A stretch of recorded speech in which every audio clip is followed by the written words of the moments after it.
Hello दोस्तों, movie की शुरुआत के सीन में एक स्पेसशिप को स्पेस में ट्रैवल करता हुआ दिखाया जाता है, जिसमें 5000 पैसेंजर्स और 258 पैसेंजर्स सो रहे होते हैं गहरी नींद में।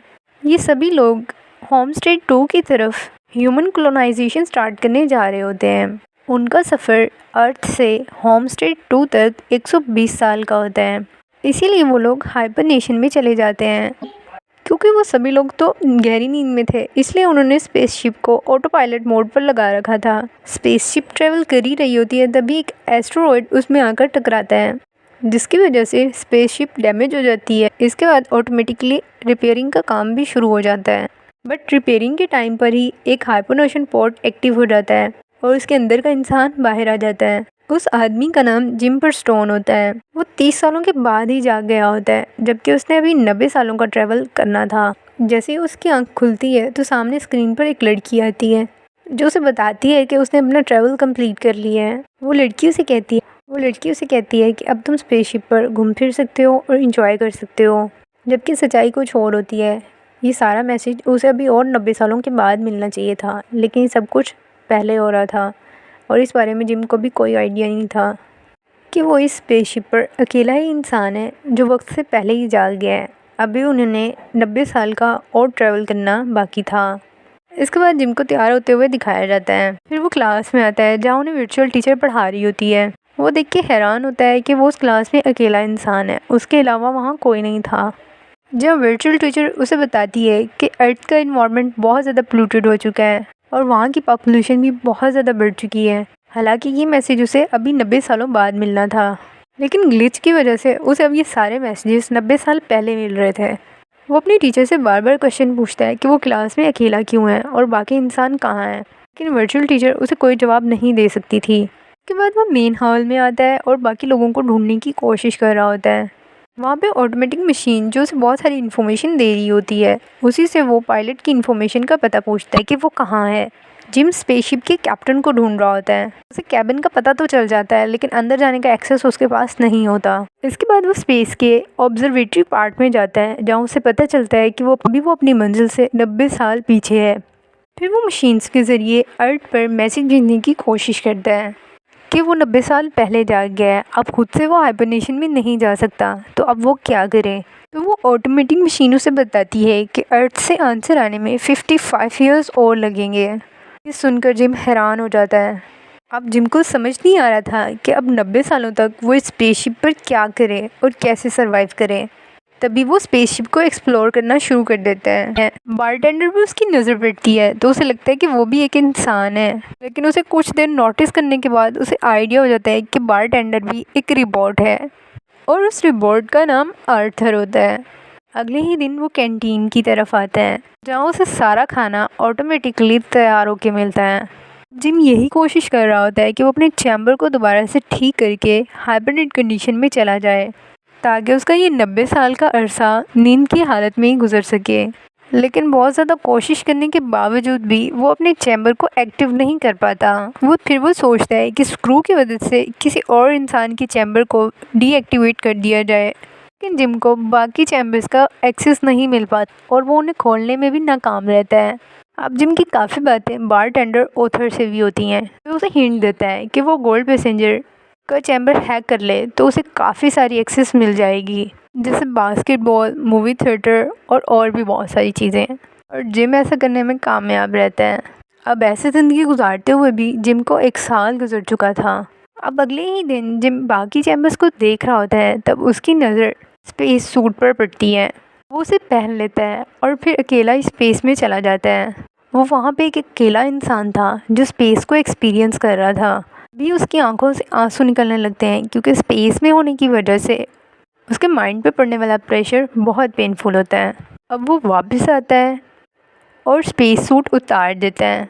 स्पेस सूट के बगैर ही स्पेस की तरफ जाना चाह रहा था, क्योंकि अब वो चाह रहा था कि वो सुसाइड कर ले। इस तरह अब वो मज़ीद ज़िंदा नहीं रहना चाहता था। वो स्पेसशिप का गेट ओपन करने ही वाला होता है कि उसका माइंड चेंज हो जाता है। फिर वो स्पेसशिप में वापस भाग आता है। जिम बाकी हाइबरनेशन पोर्ट्स को देख रहा होता है, तब उसकी नज़र हाइबरनेशन पोर्ट में सोई हुई लड़की पर पड़ती है, कि देखते ही जिम को पसंद आ जाती है। उसका नाम अरोड़ा होता है। जिम अब अरोड़ा के हाइबरनेशन पोर्ट के पास ही काफ़ी टाइम गुजारने लगता है। उसकी इंटरव्यूज सुनता है और अरोड़ा के बारे में जानने की और कोशिश करता है और ऑथर से भी अरोड़ा के बारे में बहुत सी बातें करता है। अब जिम चाह रहा होता है कि वो अरोड़ा को भी उस हाइबरनेशन पोर्ट से जगा दे, लेकिन फिर वो सोचता है कि वो खुद तो इस एंडलेस जर्नी में फंस चुका है, अब वो किसी और को भी इस सिचुएशन में कैसे फंसा सकता है। और फिर ऐसे ही काफ़ी दिन और गुजर जाते हैं। फिर एक दिन जिम डिसाइड करता है कि वो अरोड़ा को उस हाइबरनेशन पोर्ट से जगा देगा और फिर वो ऐसा ही करता है। अरोड़ा हाइबरनेशन पोर्ट से जागने लगती है। देखकर जिम छुप जाता है क्योंकि वो नहीं चाहता कि अरोड़ा को पता चले कि उसकी वजह से वो नींद से जागी। अब फाइनली अरोड़ा जिम से मिलती है। अरोड़ा बहुत कंफ्यूज होती है। जिम उसे ऑब्जर्वेटरी में लेके जाता है और उसे बताता है कि वो यहाँ फंस चुके हैं और अभी उन्हें 90 साल और गुजारने हैं। फिर जिम उन्हें चैम्बर्स के बारे में बताता है और कहता है इनका भी हमारे पास कोई एक्सेस नहीं है। पर अरोड़ा घबराती हुई हाइबरनेशन पोर्ट की तरफ आती है क्योंकि अब उसे कोई और रास्ता नज़र नहीं आ रहा था। फिर जिम ऑथर के पास आता है और उसे कहता है कि उसे बहुत बुरा लग रहा है कि उसने अरोड़ा को जगा दिया और वो ऑथर से रिक्वेस्ट करता है कि वो अरोड़ा को ना बताए कि उसी ने अरोड़ा को हाइबरनेशन पोर्ट से जगाया है। अगले ही दिन वो दोनों ब्रेकफास्ट करते हैं तो अरोड़ा देखती है कि जिम पिछले 1 साल से सेम ही ब्रेकफास्ट कर रहा होता है। अरोड़ा के पास गोल्ड मेंबरशिप की टिकट होती है, इसलिए वो आज उसे स्पेशल ब्रेकफास्ट करवाती है। जिम अरोड़ा से कहता है कि उसने यहाँ से निकलने की बहुत कोशिश की, लेकिन बार बार नाकामी की वजह से अब वो मायूस हो चुका है और उसे यकीन है कि वो यहाँ से नहीं निकल सकेंगे, लेकिन अरोड़ा अभी भी कोशिश करना चाहती है। अगले दिन जिम नोटिस करता है कि स्पेसशिप में छोटे छोटे माल फंक्शंस हो रहे हैं, लेकिन वो इसे इग्नोर कर देता है। अरोड़ा एक जर्नलिस्ट और राइटर थी, इसलिए वो अपनी सारी चीज़ें अपनी डायरी में लिखना शुरू कर देती है। फिर एक दिन वो जिम का इंटरव्यू लेती है, ये सोच के कि उसकी कहानी इसे काफ़ी इंटरेस्टिंग लगेगी। वो उसे बताता है कि उसका होम स्टेट 2 पर जाने का मकसद दूसरे प्लेनेट पर अपनी जगह बनाना था। फिर अरोड़ा उसे बताती है कि उसके पास राउंड टूर की टिकट है, यानी वो 1 साल नए प्लेनेट पर रहना चाहती थी, उसके बाद वो वापस अर्थ पर आना चाहती थी। इस तरह उसकी कहानी काफ़ी इंटरेस्टिंग बन जाती क्योंकि वो दुनिया की पहली राइटर होती जिसने 2 प्लैनेट्स पर ज़िंदगी गुजारी होती। अब क्योंकि उनके पास करने के लिए कोई और काम तो था नहीं, तो वो सिनेमा, बास्केटबॉल और बार में अपना टाइम स्पेंड करते हैं। जिम अरोड़ा को ऑर्थर से भी मिलवाता है क्योंकि अब ये बहुत सारा टाइम एक दूसरे के साथ स्पेंड करते थे, इसलिए जिम को लगता है कि वो अरोड़ा को पसंद करने लगा है, इसलिए जिम अरोड़ा को डेट पर बुलाता है। जिम रिंग लेने के लिए वॉशरूम का बहाना करके वहाँ से जाता है। तब ऑथर उसे बता देता है कि जिम ने ही अरोड़ा तुम्हें जगाया था। दरअसल ऑथर को लगता है कि जिम अब तक सब कुछ अरोड़ा को बता चुका होगा। ये सुनकर अरोड़ा को जिम पर बहुत गुस्सा आता है। जिम बहुत कोशिश करता है कि वो अरोड़ा को मना ले और उससे सॉरी करे, लेकिन अरोड़ा बहुत गुस्से में होती है और जिम को मारती भी है। फिर वो लोग नोटिस करते हैं कि स्पेसशिप के बहुत सारे फंक्शंस खुद ब खुद होने लग गए हैं, जैसे कि फूड मशीन से खाना बाहर गिरना शुरू हो जाता है। जिम ने स्पेसशिप में एक ट्री लगाया था। इन्हीं माल फंक्शंस के दौरान एक अनाउंसमेंट होती है जिसे सुनकर जिम और अरोड़ा बहुत हैरान होते हैं और फ़ौरन वो वहाँ पहुँच जाते हैं। देखने पर उन्हें पता चलता है कि गज भी हाइबरनेशन पोर्ट से जाग चुका है। वो उन्हें एक दूसरे को इंट्रोड्यूस करवाते हैं। गज हैरान होता है कि एक साथ 3 हाइबरनेशन पोर्ट कैसे ख़राब हो सकते हैं। वो उन्हें बताता है कि स्पेसशिप में कोई ख़राबी आ गई होगी। इसके बाद गज उनके हाइबरनेशन पोर्ट को चेक करने लगता है। अरोड़ा का हाइबरनेशन पोर्ट चेक करने पर गज को समझ लग जाती है कि उसे जिम ने उठाया था। गज को हाइबरनेशन पोर्ट की सिकनेस हो रही होती है और उनके नाक से खून आने लगता है। तभी अरोड़ा रात में स्विमिंग कर रही होती है, लेकिन स्पेसशिप में माल फंक्शंस होने की वजह से ग्रेविटी का लेवल कम हो जाता है। इसकी वजह से अरोड़ा को स्विमिंग करने में बहुत मसला होता है। वो डूबने ही वाली होती है, लेकिन उसकी किस्मत अच्छी होती है इसलिए वो बच जाती है, लेकिन अपने गुड लक की वजह से बच जाती है। अब ये तीनों लोग मिलकर प्रॉब्लम को डिस्कस करने लगते हैं ताकि उसका कोई सलूशन निकाल सकें।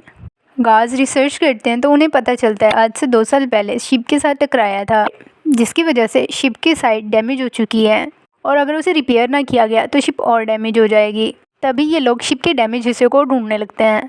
गाज की तबीयत तो पहले से ही ख़राब थी, लेकिन अब और ख़राब होने लगती है। फिर वो उसे शिप की ऑटो मेडिकल मशीन के पास लिटाते हैं। फिर ऑटो मेडिकल डॉक्टर उसे बताता है कि गाज मरने वाला है। उसके पास चंद घंटे बचे थे। तभी वो जिम को अपना आईडी लॉकेट देता है, मदद से वो पूरे स्पेसशिप में कहीं भी ट्रैवल कर सकता था। और इसी के साथ ही गाज मर जाते हैं। फिर अचानक से स्पेसशिप की सारी लाइट्स रेड हो जाती हैं। स्पेसशिप शेक करने लगती है। जिम और अरोड़ा फंक्शनिंग यूनिट की तरफ भागते हैं, लेकिन ग्रेविटी की डिस्टर्बेंस की वजह से वो लोग हवा में ही अटक जाते हैं। स्पेसशिप में होने वाले ऑटो फंक्शंस की वजह से ऑथर भी डैमेज हो जाता है। अब ऑथर और डैमेज ना हो इसलिए जिम उसे डीएक्टिवेट कर देता है। फिर फाइनली वो दोनों स्पेसशिप के इंजीनियरिंग वाले पोर्शन में पहुंच जाते हैं। फिर गेट ओपन करने पर अरोड़ा बहुत फोर्सली अंदर की तरफ खींची चली जाती है और इसके बाद जिम भी। अंदर पहुंचते ही ये लोग देखते हैं कि स्पेसशिप में एस्टेरॉइड की वजह से होल हुआ है, जिसे ये लोग बंद कर देते हैं। फिर उन्हें रियलाइज़ होता है कि स्पेसशिप में और भी फॉल्ट थे। उन्हें दूसरा fault fusion reactor power plant के कंप्यूटर में मिलता है। जिम उसके पार्ट्स को रिपेयर करता है ताकि रिएक्टर में जो प्लाज्मा रिएक्शन है वो बुझ जाए, लेकिन कंप्यूटर वेंट नहीं खुलता और उसका प्लान फेल हो जाता है। अब उसके पास एक ही रास्ता था कि वो स्पेसशिप के बाहर जाकर इस वेंट को मैन्युअली खोले। अब जिम डिसाइड करते हैं कि वो स्पेस में जाएगा और स्पेस सूट पहनता है। अरोड़ा स्पेस सूट पहनने में उसकी मदद करती है। तभी वो अरोड़ा को गार्ड्स का आईजी बैंड देता है क्योंकि चांसेस थे कि जिम अब वापस ना आए। अब अरोड़ा उसे कहती है कि वो अपना ख्याल रखे और वापस जल्दी आए, क्योंकि अरोड़ा के लिए अकेले उस स्पेसशिप पर सर्वाइव करना मुश्किल था। बाहर पहुंचकर उसे रियलाइज़ होता है ताकि उसे है तो जिम उसे कहता है कि स्पेस में और भी बहुत सारे लोग हैं जिनकी ज़िंदगियों को बचाना बहुत ज़रूरी है। तब जिम वेंट को ओपन कर देता है और अरोड़ा से कहता है कि वो कंप्यूटर से इसे कनेक्ट करे। जिम जैसे ही वेंट को ऑन करता है तो उस पर बहुत ज़्यादा फोर्सेस लगती हैं, जिसकी वजह से स्पेसशिप से जुड़ी उसकी रस्सी टूट जाती है। फिर जिम स्पेस की तरफ ही फ्लोट करने लगता है। जब अरोड़ा ये देखती है तो वो खुद स्पेस सूट पहनकर स्पेसशिप से बाहर स्पेस में चली जाती है जिम को बचाने के लिए। उनके पास पहुंचने वाली थी कि उसकी रस्सी छोटी पड़ जाती है, लेकिन तभी जिम के स्पेस सूट से जुड़ी हुई रस्सी उसके हाथ लग जाती है। फाइनली वो जिम को स्पेसशिप में लाने में कामयाब रहती है, लेकिन स्पेसशिप में पहुंचने के बाद भी जिम कोई रिस्पॉन्ड नहीं कर रहा था, बस एक लाश की तरह पड़ा था।